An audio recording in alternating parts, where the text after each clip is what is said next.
आज महाराष्ट्रासमोर उभा असलेला सर्वात गंभीर प्रश्न म्हणजे मुलांमधील वाढती गुन्हेगारी प्रवृत्ती आणि पालक शिक्षकांची ढासळलेली जबाबदारी. पूर्वी कष्ट, अभाव आणि संस्कार यातून घडलेली पिढी मोठ्यांचा आदर करणारी होती. पण आज 10वी-9वीतील मुलं हातात मोबाईल, बॅगेत चाकू आणि डोक्यात गुन्हेगारांना हिरो मानण्याची विकृत मानसिकता घेऊन फिरत आहेत. राजगुरुनगर येथील ट्युशन क्लासमध्ये घडलेली हत्या ही केवळ एक घटना नसून येणाऱ्या भयावह काळाचा इशारा आहे. पालकांनी केवळ फी भरणे म्हणजे जबाबदारी नाही. मुलं कोणाच्या संगतीत आहेत, त्यांचे आदर्श कोण आहेत, ते ट्युशननंतर थेट घरी येतात का हे तपासणं आवश्यक आहे. शिक्षकांनीही केवळ पैसे घेऊन गप्प बसण्याऐवजी थोडासा वाद जरी झाला तरी पालकांशी संपर्क साधला पाहिजे आणि वर्गात शिस्त, आदरयुक्त भीती आणि स्वतःचं चारित्र्य जपलं पाहिजे.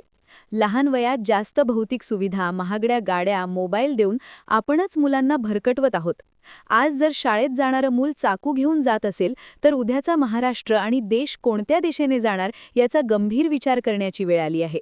म्हणून पालक, शिक्षक आणि समाज सर्वांनीच जागरूक होऊन संस्कार, संवाद आणि जबाबदारी यांची पुनर्स्थापना केली नाही तर ही आग गावोगावी, घराघरात पोहोचायला वेळ लागणार नाही. नमस्कार मंडळी, मी सपना. तुम्ही पाहताय गोष्टीगंध.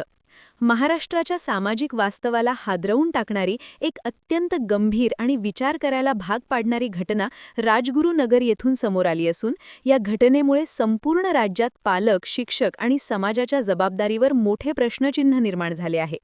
कारण आजवर राजकारण, आर्थिक व्यवहार, जमिनीचे वाद किंवा अनैतिक संबंधांमधून घडणारे गुन्हे आता थेट शाळा आणि ट्युशन क्लासपर्यंत पोहोचले आहेत. ही बाब अत्यंत धोकादायक मानली जात आहे.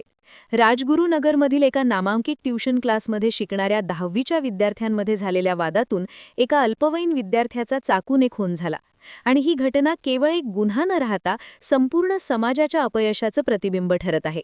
कारण 3 महिन्यांपूर्वी झालेल्या किरकोळ वादाची कुठेही योग्य दखल न घेतल्यामुळे, शिक्षकांनी पालकांना वेळेत माहिती न दिल्यामुळे आणि पालकांनी आपल्या मुलांच्या संगतीकडे दुर्लक्ष केल्यामुळे हा राग मनात साचत गेला आणि अखेर ट्युशन क्लासमध्येच एका विद्यार्थ्याने बॅगेतून चाकू काढून सहाध्यायाच्या गळ्यावर आणि पोटावर वार करत त्याचा जीव घेतला, ज्यामुळे अवघ्या काही मिनिटात एक कुटुंब उद्ध्वस्त झालं. या घटनेने पुन्हा एकदा प्रश्न उपस्थित केला आहे की आजची पिढी नेमकी कुठे चालली आहे. कारण ज्या महाराष्ट्राने शिवाजी महाराज, फुले, शाहू, आंबेडकर यांचा वारसा जपला, ज्या समाजात मोठ्यांचा आदर, शिक्षकांबद्दल भीती आणि पालकांबद्दल आदर ही मूल्य होती, त्या समाजात आज 9वी-10वीतील मुलं मोठ्यांसमोर शिवीगाळ करतात, गुन्हेगारांना आपला हिरो मानतात, जेलमधून बाहेर आलेल्या आरोपींच्या मिरवणुका पाहून त्यांच्यापासून प्रेरणा घेतात आणि हातात मोबाईल, डोक्यात विकृत विचार आणि बॅगेत धारदार शस्त्र घेऊन शिक्षणासाठी जातात. ही परिस्थिती अतिशय चिंताजनक असल्याचं जाणकारांचं मत आहे. विशेष म्हणजे ही मुलं अशा पालकांची आहेत जे आपल्या लेकरांसाठी महागडे क्लास, हजारो रुपयांची फी, महागड्या गाड्या आणि मोबाईल देतात, मात्र दिवसातून 10 मिनिटंही आपल्या मुलाशी संवाद साधत नाहीत. आज शाळा किंवा ट्युशनला जाणारा मुलगा थेट घरी येतो का, कुठे थांबतो का, कोणाच्या संगतीत राहतो, त्याचे आदर्श कोण आहेत, तो सोशल मीडियावर कोणाला फॉलो करतो याचा साधा विचारही केला जात नाही. आणि याच दुर्लक्षातून आज गुन्हेगारी प्रवृत्ती वाढत असल्याचं स्पष्टपणे दिसून येत आहे.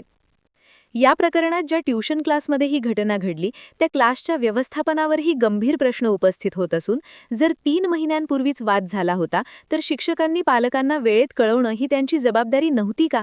एवढ्या मोठ्या फी घेणाऱ्या क्लासमध्ये विद्यार्थ्यांमधील तणाव, भांडणं आणि मानसिक स्थिती यावर लक्ष ठेवणं गरजेचं नव्हतं का, असा सवाल उपस्थित केला जात आहे. कारण शिक्षक हे केवळ शिकवणारे नसून संस्कार घडवणारे असतात. वर्गात शिस्त, आदरयुक्त भीती आणि नैतिकता राखणं ही त्यांची जबाबदारी असते. मात्र आज अनेक ठिकाणी शिक्षकांचा तो दरारा कमी होत चालला आहे, ज्याचा थेट परिणाम विद्यार्थ्यांच्या वर्तनावर होत आहे. या घटनेनंतर समाजात आणखी एक गंभीर मुद्दा चर्चेत आला आहे, तो म्हणजे लहान वयात मुलांना दिल्या जाणाऱ्या अतिभौतिक सुविधा. कारण सायकल मिळाल्यावर आनंद माणणारी पिढी आज KTM, महागडे मोबाईल आणि पैशाची मस्ती अनुभवत आहे. आणि या सुविधांमुळे मुलांमध्ये संयम, सहनशीलता आणि कष्टाची जाणीव कमी होत चालली आहे. परिणामी किरकोळ वादातून थेट जीवघेणे गुन्हे घडत आहेत. विशेष म्हणजे अल्पवयीन आरोपीला कायद्याच्या चौकटीतून काही वर्षांत सुटका मिळण्याची शक्यता असते. त्यामुळे गुन्हा करताना मनात असणारी भीतीच संपत चालली आहे. ही बाब समाजासाठी अत्यंत धोकादायक असल्याचं तज्ज्ञांचं मत आहे. कारण अवघ्या 16-17 वर्षात खून करणारा मुलगा भविष्यात कोणत्या दिशेने जाईल याचा विचारच अंगावर काटा आणणारा आहे. या घटनेमुळे हेही स्पष्ट झालं आहे की आज पालकांनी केवळ मुलांना ट्युशनला सोडणं म्हणजे जबाबदारी पूर्ण झाली असं मानणं चुकीचं आहे. तर मुलं रात्री किती वाजता घरी येतात, कोणासोबत फिरतात, त्यांचे मैत्रिणी किंवा मित्रांचा स्वभाव कसा आहे हे तपासणं काळाची गरज बनली आहे. कारण जर ही जबाबदारी आज पार पाडली नाही तर राजगुरुनगरसारखी घटना उद्या परभणी, जिंतूर किंवा राज्यातील कुठल्याही गावात घडायला वेळ लागणार नाही आणि तेव्हा पश्चात्ताप करण्याशिवाय काहीच उरणार नाही. या पार्श्वभूमीवर समाजातील जाणकार, शिक्षक संघटना आणि पालकांनी एकत्र येऊन शाळा, ट्युशन क्लास आणि घर या तिन्ही ठिकाणी संस्कार, संवाद आणि शिस्त यांची पुनर्स्थापना करणं अत्यावश्यक असल्याचं मत व्यक्त केलं जात आहे. कारण आजची पिढी ही उद्याचा महाराष्ट्र आणि देशाचा आधारस्तंभ आहे.